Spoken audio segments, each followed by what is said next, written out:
छत्रपती संभाजीनगर जालना स्थानिक स्वराज्य संस्थेच्या निवडणुकीसाठी भाजपाकडनं सिरसाट यांना या ठिकाणी उमेदवारी मिळाली आहे. अनपेक्षित नाव समोर आलं. खरं तर फुलंब्रीचे मूळचे सुहास सिरसाट आपल्यासोबत आहेत.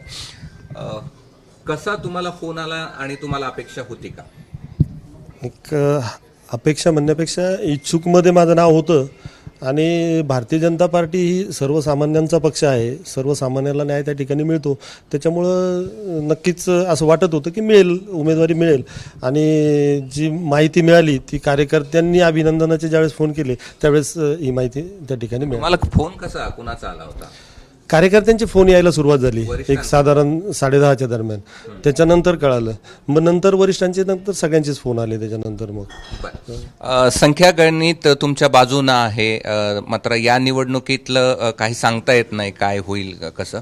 कशी तयारी आहे आणि कशा पद्धतीनं आपण यात विजय मिळवणार आहात?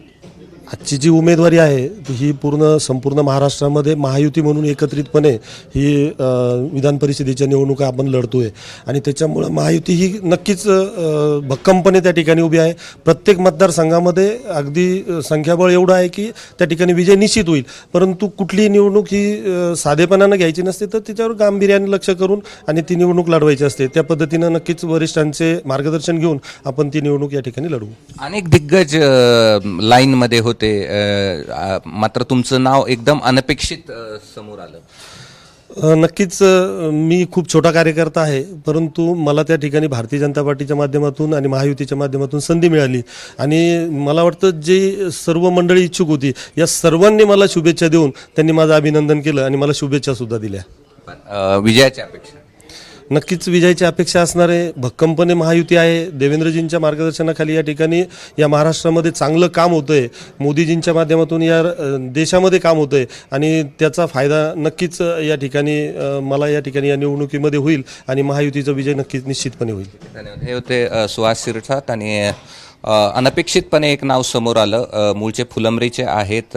त्याचबरोबर वडिलांपासनं राजकारणात, वडील पण राजकारणामध्ये होते, दीर्घकालीन सरपंच राहिलेले आहेत, त्याचबरोबर फुलंब्रीचे नगराध्यक्ष देखील राहिलेले आहेत आणि आता स्थानिक स्वराज्य संस्थेची थेट आमदारकी या ठिकाणी लढवत आहेत. आणि काही दिवसातच आपल्याला निश्चित कळेल की या छत्रपती संभाजीनगर जालना स्थानिक स्वराज्य संस्था निवडणुकीमध्ये कोण बाजी मारेल. कॅमेरामन धनंजय दारुंटेसह मी कृष्णा केंडे, एबीपी माझा, छत्रपती संभाजीनगर. एबीपी माझा, उघडा डोळे बघा नीट.